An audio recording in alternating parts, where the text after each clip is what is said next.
कलयुग में हर प्राणी इससे अभय दान पा जाता। ये है भक्तामर गाथा। भगवान की प्रतिष्ठा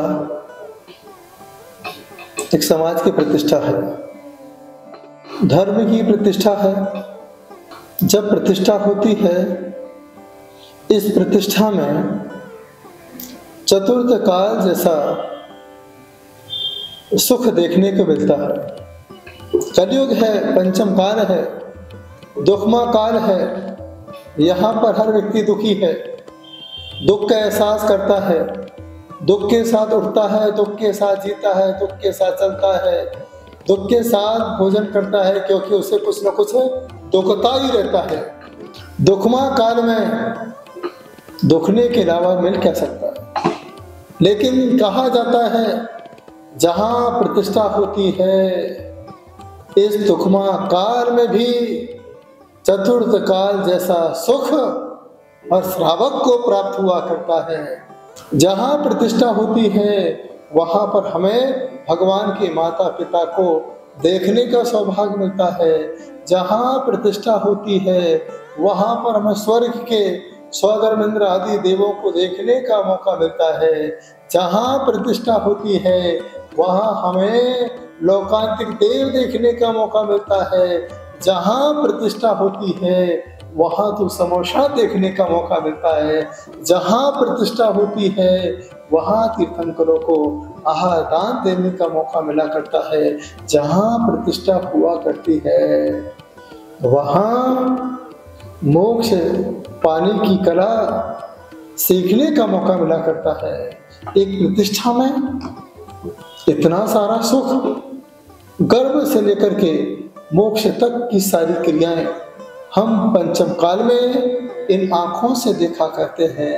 एक पाषाण परमात्मा कैसे बनता है, ये हम पंचम काल में अपने आंखों से देखा करते हैं। जो पंचम काल में इस पाषाण को परमात्मा बनता हुआ दिखता है, एक दिन ऐसा आता है वह जीव चौथे काल में जाता है, अपने अंदर की आत्मा को परमात्मा से जोड़ करके रत्नत्रय को धारण करके सिद्ध शिला की यात्रा कर लिया करता है।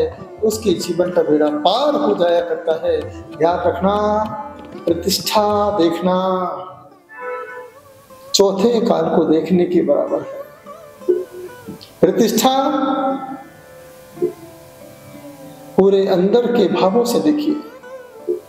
आज हम प्रतिष्ठा बाहर के मंचन के माध्यम से देखते हैं। सिर्फ हम स्वधर्मेंद्र का दरबार देखते हैं, माता पिता के सोलह सपने देखते हैं, बाहर की नृत्य नाटिका देखते हैं, लेकिन अंदर एक पाषाण में गर्भ संस्कार कैसे दिए जा रहे हैं, उस मंत्रों का भी आप ध्यान पूर्वक श्रवण करें। जब तीर्थंकर बालक का जन्म होता है, जन्म करने के समय किस प्रकार से जन्म के संस्कार उस बालक में दिए जाते हैं, जब भगवान का वैराग्य होता है, उस समय का दृश्य आप अपने आंखों से जरूर देखा करें।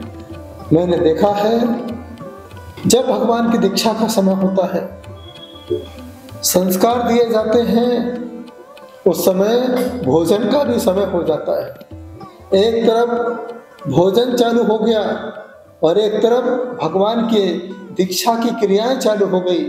ईमानदारी से बताओ, आप पहले भोजन के पास जाओगे या दीक्षा की पूरी क्रियाओं को देखोगे? जो पुण्य आत्मा जीव होगा वह पूरी क्रियाओं को देखेगा। याद रखना, भोजन तो घर पे भी मिल जाएगा, लेकिन यह दीक्षा कल्याण की क्रियाएं फिर आपको दोबारा देखने मिले या ना मिले, इसकी कोई गारंटी नहीं है। हम पूरी आत्मीयता के साथ दीक्षा कल्याण को देखें। जब तीर्थंकर महामुराज बन के आहार को निकलते हैं, उस विधि को भी अपनी आंखों से देखिए। नवदा भक्ति आना चाहिए। जब भगवान का समोषण लगता है, उस समोषण को पूरे ध्यान से निहारिए। यही विचार कीजिए, हे भगवान, आज मैं पंचम काल में चौथे काल के समोषण को देख रहा हूँ। हे भगवान, जब भी चौथा काल आए तो मैं भी साक्षात समोषण में बैठ करके अपनी आत्मा का कल्याण कर सकूं।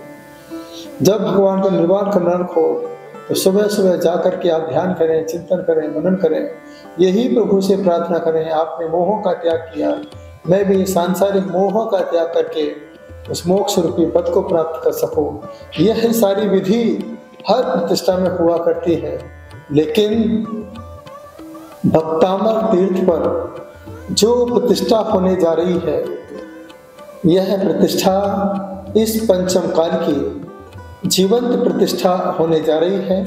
आप खुद देखेंगे एक पाषाण कैसे परमात्मा बनता है और हम अपने हाथों से कैसे इस प्रतिमा में संस्कार करते हैं। यहाँ पर एक को ही मूर्ति पर संस्कार करने का मौका नहीं मिलेगा। जिन जिन ने मूर्तियों में सहयोग किया है उनको मूर्तियों में संस्कार करने का पूरा लाभ प्राप्त होगा। इसके साथ गर्भ संस्कार पूरे भारत देश में या विदेश में कोई बहन गर्भवती होगी, उसमें पंचकर्ण के जब संस्कार जब तीर्थंकर बालक पे दिए जाएंगे, उस समय गर्भ के संस्कार आपको भी दिए जाएंगे। पूरी सामग्री की लिस्ट आपके पास होगी, उसको ले करके जैसे जैसे पंडित जी विद्वान मंत्रोच्चारण करते रहें, इस मंत्र को ऐसा महसूस करें, यह मंत्र हमारे गर्भ में एक शिशु को कैसे मंत्रित कर रहे हैं, कैसे वह शिशु संस्कारवान होता जा रहा है। और एक अभिमन्यु ने गर्भ में ही चक्रव्यूह में प्रवेश करने की कला सीख ली। तो क्या गर्भ कल्याण के संस्कार गर्भ में पल रहे बच्चे में नहीं पढ़ सकते हैं? बस अपने भाव बनाइए। गर्भ संस्कार के 9 महीने के जो संस्कार हैं वह गर्भ संस्कार के माध्यम से आपके बच्चों को प्रदान किए जाएंगे।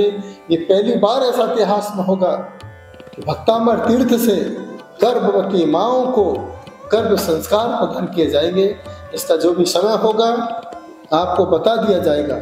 इसके साथ जब तीर्थंकर बालक का जन्म होगा, अष्टकुमारियां यहाँ समाचार देंगी तीर्थंकर बालक का जन्म हो चुका है। जिस समय उस तीर्थंकर प्रतिमा में जन्म के संस्कार दिए जाएंगे, तो जो बच्चे जन्म ले चुके हैं, तो जन्म के साथ आपने बच्चों को जोड़ा है, लेकिन मैं चाहता हूँ कि मैं आपके बच्चों को जन्म से ही जैन नहीं, मैं आपके बच्चों को जीता जागता जीवंत जैन बना सकूं। इसलिए जन्म के संस्कार बच्चों को जन्म करने के दिन दिए जाएंगे। मैं चाहता हूं कि आपके बच्चे पूरे अच्छे भाव के साथ जैसे जैसे विधि विधान चलता रहेगा, यदि आप साक्षात भक्तामर तीर्थ में बच्चे को लेके आओगे, तो यह बच्चा कल आपको भक्तामर सुना करके आपकी आत्मा को साक्षात तीर्थ रूप बना सकता है। तो यह जन्म के संस्कार भी पहली बार भक्तामर तीर्थ के माध्यम से दिए जाएंगे। जब भगवान का दीक्षा कन्नड़क होगा, तब कन्नड़क होगा, तो जिन माताओं ने भक्तामर के व्रत किए हैं, नमोकार के व्रत किए हैं, 64 के व्रत किए हैं, 1234 के व्रत किए, जो भी व्रत आपने किए हैं, उन व्रतों का उद्यापन, उन व्रतों को पुनः संस्कारों से संस्कारित किया जाएगा कि आपने जो व्रत किए हैं या कर रहे हैं निर्विघ्न संपन्न हो, किसी प्रकार का कोई विघ्न आपके जीवन में न आए।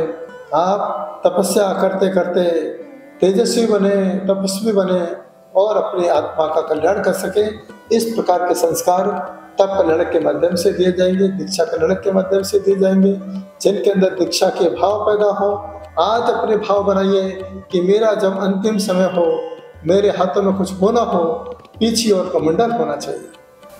जब भगवान का ज्ञान करणक हो, ज्ञान करणक के दिन आप सभी को मालूम है, आपको सबको क्या चाहिए? ज्ञान चाहिए। ज्ञान समान न आन जगत में सुख को कारण, इह परमामृत जन्म जरा रोग निवारण। तो जो CCA हैं, MBA हैं, MCA हैं या कोई कंपटीशन एग्जाम की तैयारी कर रहे हैं, मेरा आपसे ही कहना है, जब भगवान को हम यहाँ से ज्ञान कल्याण के संस्कार दें, सूर्य मंत्र आदि जो भी विधि होगी, वो विधि ज्ञान के माध्यम से जब भगवान को केवल ज्ञान होगा, उसके पहले की सारी विधि मैं आप सभी युवाओं के साथ बैठ के करना चाहता हूँ। सारे युवा ऐसे भाव बनाए कि हे परम पिता परमात्मा, आप तो संस्कारों से केवल ज्ञानी हो गए, बस मैं आपके इस केवल ज्ञान से जुड़ करके अपने आप में ज्ञानवान हो सकूं और जैन धर्म के लिए कुछ महान काम कर सकूं, ऐसी भावना के साथ यह पहली बार ज्ञान कल्याणक में माँ सरस्वती, माँ जिनवाणी, माँ श्रुत, माँ शारदे के माध्यम से विशेष मंत्रों के माध्यम से ज्ञान संस्कार प्रदान किए जाएंगे। उसके बाद आप कहोगे मोक्ष में क्या होगा?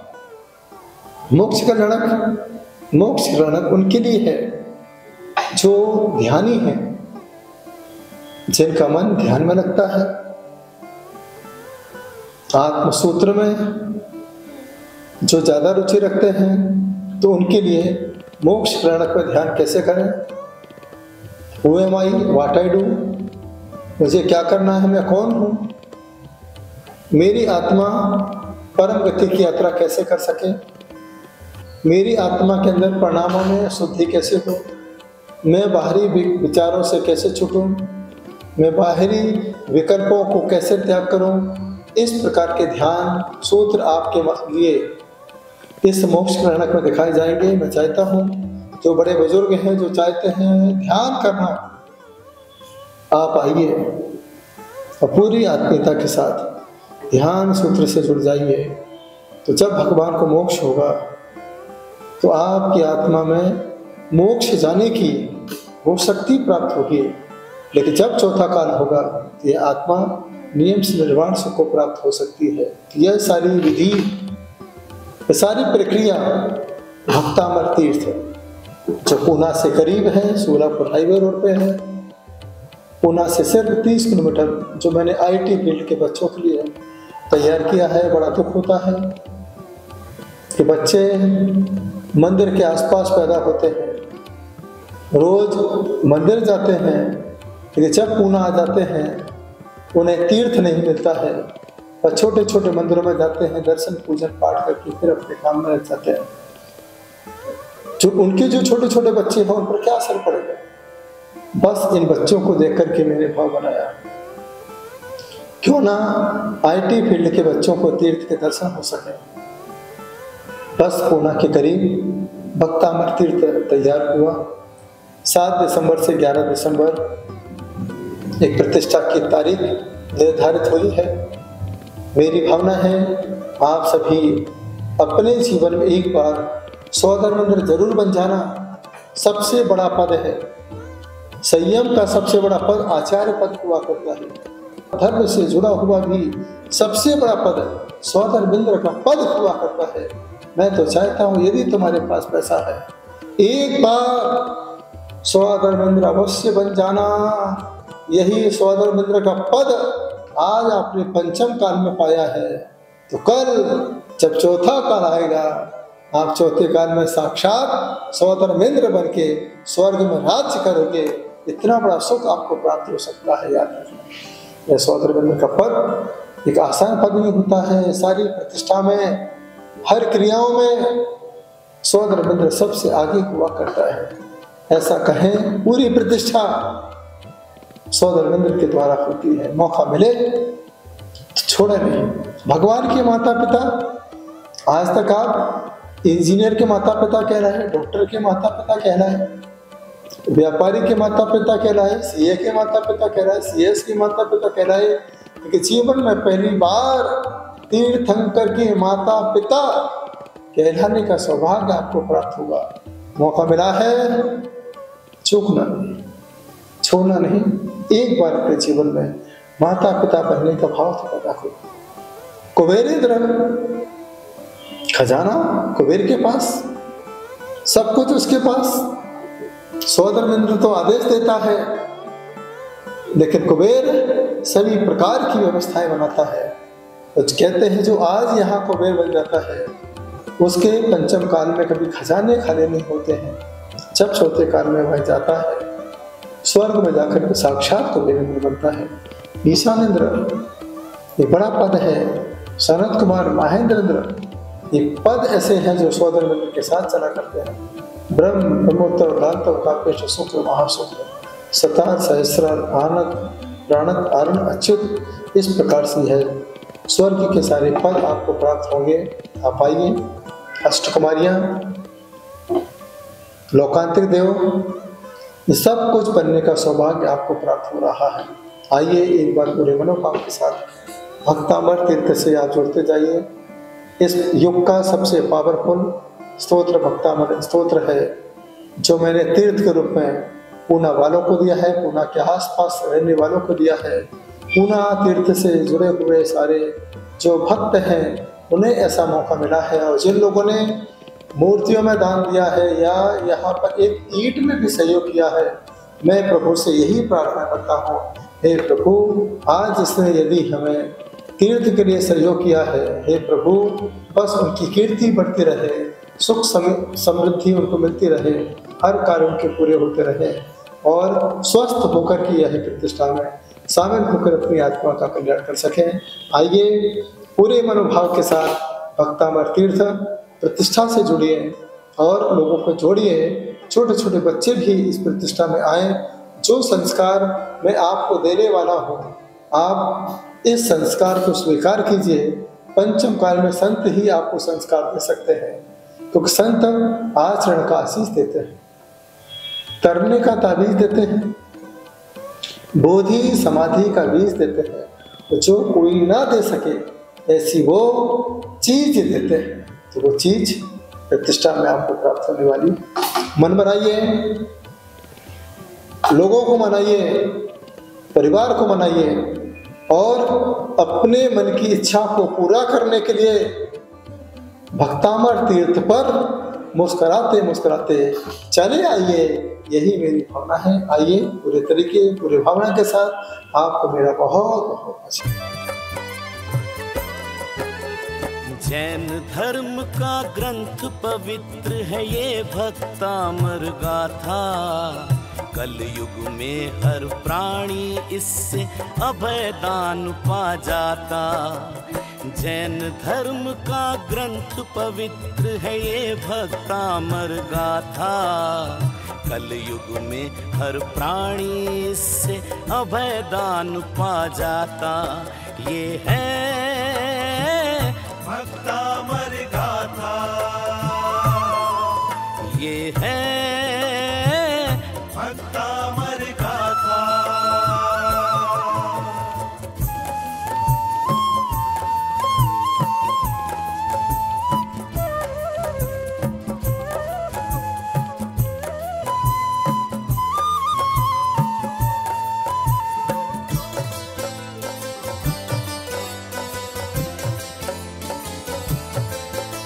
सूरज चांद का तेज भी फीका, देवों के नैना शर्माए।